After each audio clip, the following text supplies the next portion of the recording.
Selamat pagi Ibu, Bapak, dan anak-anakku. Hari ini Sabtu 25 April 2026, kita belajar dari Hakim-Hakim pasal 9 ayat 22 sampai 49. Hakim-Hakim pasal 9 ayat 22 sampai 49. Demikianlah firman Tuhan. Setelah 3 tahun lamanya Abimelekh memerintah atas orang Israel, maka Allah membangkitkan semangat jahat di antara Abimelekh dan warga kota Sikhem, sehingga warga kota Sikhem itu menjadi tidak setia kepada Abimelekh, supaya kekerasan terhadap ke-70 anak Yerubbaal dibalaskan dan darah mereka ditimpakan kepada Abimelekh, saudara mereka yang telah membunuh mereka, dan kepada warga kota Sikhem yang membantu dia membunuh saudara-saudaranya itu. Sebab warga kota Sikhem itu menempatkan orang untuk menghadang dia di puncak gunung dan merampas setiap orang yang melewati mereka melalui jalan itu. Hal itu dikabarkan kepada Abimelekh. Sementara itu, Hal bin Ebed beserta saudara-saudaranya telah datang dan pindah ke kota Sikhem. Warga kota Sikhem percaya kepadanya. Jadi pergilah mereka ke ladang. Mereka mengumpulkan hasil kebun anggur mereka, dan mengirik memerasnya, lalu mengadakan perayaan. Mereka masuk ke kuil Allah mereka dan makan minum sambil mengutuki Abimelekh. Berkatalah Hal bin Ebed, "Siapa itu Abimelekh dan siapa kita orang Sikhem, maka kita menjadi hambanya? Bukankah anak Yerubbaal dan Zebul, wakilnya, menjadi hamba orang-orang Hemor, ayah Sikhem? Jadi mengapakah kita menjadi hambanya? Sekiranya orang-orang kota ini ada di dalam tanganku, maka tentulah aku mengenyahkan Abimelekh." Lalu berkatalah ia ke arah Abimelekh, "Perkuatlah tentaramu dan majulah." Ketika Zebul, penguasa kota itu, mendengar perkataan Hal bin Ebed, bangkitlah amarahnya. Ia mengirim utusan kepada Abimelekh di Aruma dengan pesan, "Hal bin Ebed dan saudara-saudaranya telah datang ke Sikhem dan ketahuilah mereka menghasut kota itu melawan engkau. Oleh sebab itu, berangkatlah pada waktu malam, engkau dan rakyat yang bersama-sama dengan engkau itu, dan adakanlah penghadangan di padang. Esoknya pagi-pagi, pada waktu matahari terbit, haruslah engkau menyerbu kota itu. Dan jika ia dan orang-orangnya keluar melawan engkau, maka engkau dapat berbuat kepadanya sesuai dengan keadaan yang kau dapati." Sebab itu berangkatlah Abimelekh pada waktu malam beserta segala rakyat yang bersama-sama dengan dia. Lalu mereka mengadakan penghadangan dalam 4 pasukan untuk melawan Sikhem. Ketika Hal bin Ebed pergi keluar dan berdiri di depan pintu gerbang kota itu, Abimelekh kebetulan bangun dari tempat penghadangannya beserta rakyat yang bersama-sama dengan dia.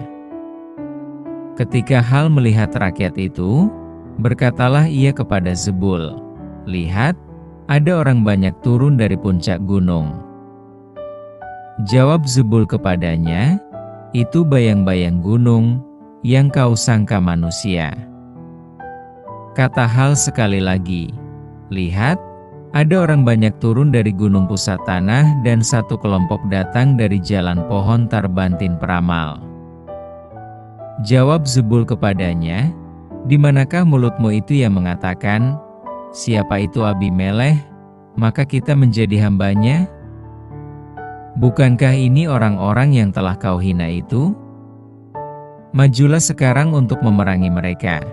Maka majulah Hal dengan dipandangi oleh warga kota Sikhem, lalu berperang melawan Abimelekh. Tetapi Abimelekh mengejar dia, dan ia melarikan diri dari depannya. Dan banyaklah orang tewas sampai di depan pintu gerbang. Adapun Abimelekh tinggal di Aruma, tetapi Zebul mengusir Hal dan saudara-saudaranya, sehingga mereka ini tidak dapat tinggal di Sikhem. Keesokan harinya orang-orang kota itu pergi ke ladang. Setelah hal ini dikabarkan kepada Abimelekh, dibawanyalah rakyatnya, dibaginya dalam 3 pasukan, lalu mereka mengadakan penghadangan di padang. Ketika dilihatnya bahwa orang-orang kota itu keluar dari dalam kota, bangunlah ia menyerang mereka serta menewaskan mereka. Abimelekh dan pasukan yang bersama-sama dengan dia menyerbu dan menduduki pintu gerbang kota. Sedang kedua pasukan lain itu menyerbu dan menewaskan semua orang yang ada di padang. Sehari-harian itu Abimelekh berperang melawan kota itu. Ia merebut kota itu dan membunuh orang-orang yang di dalamnya.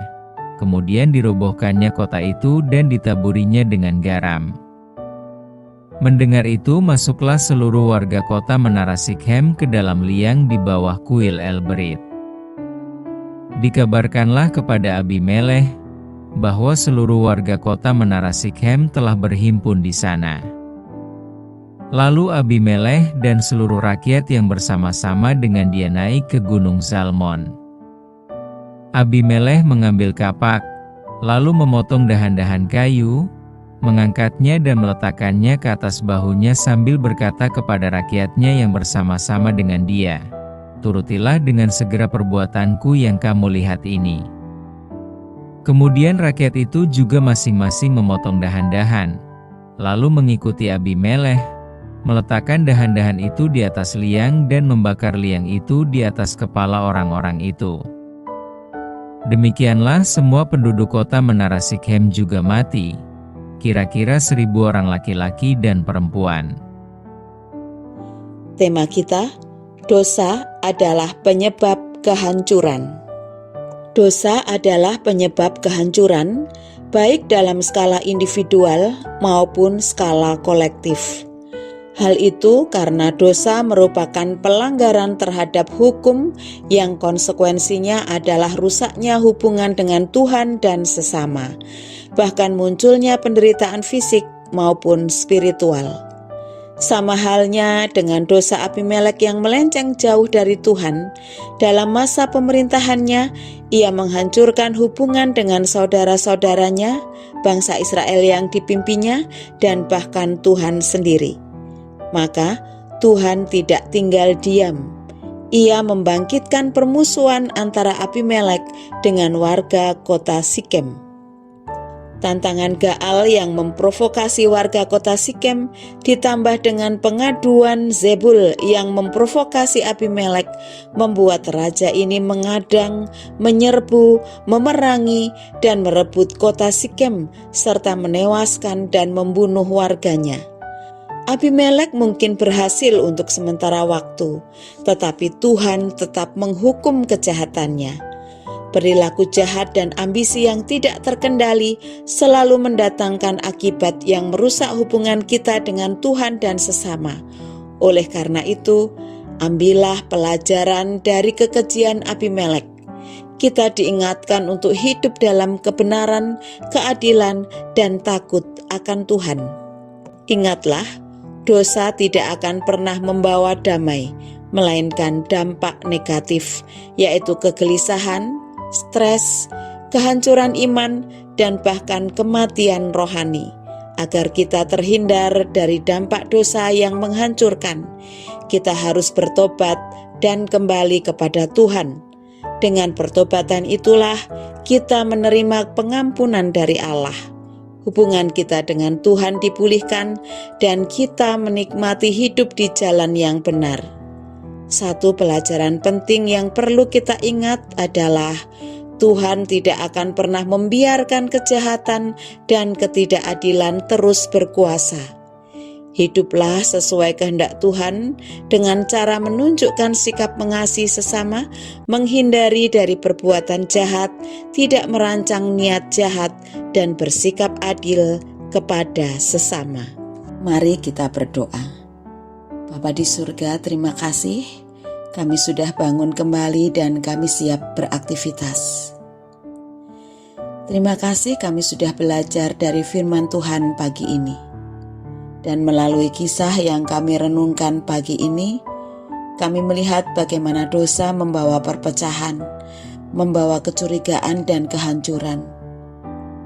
Apa yang dimulai dari ambisi dan kejahatan akan berakhir dalam penderitaan dan kebinasaan.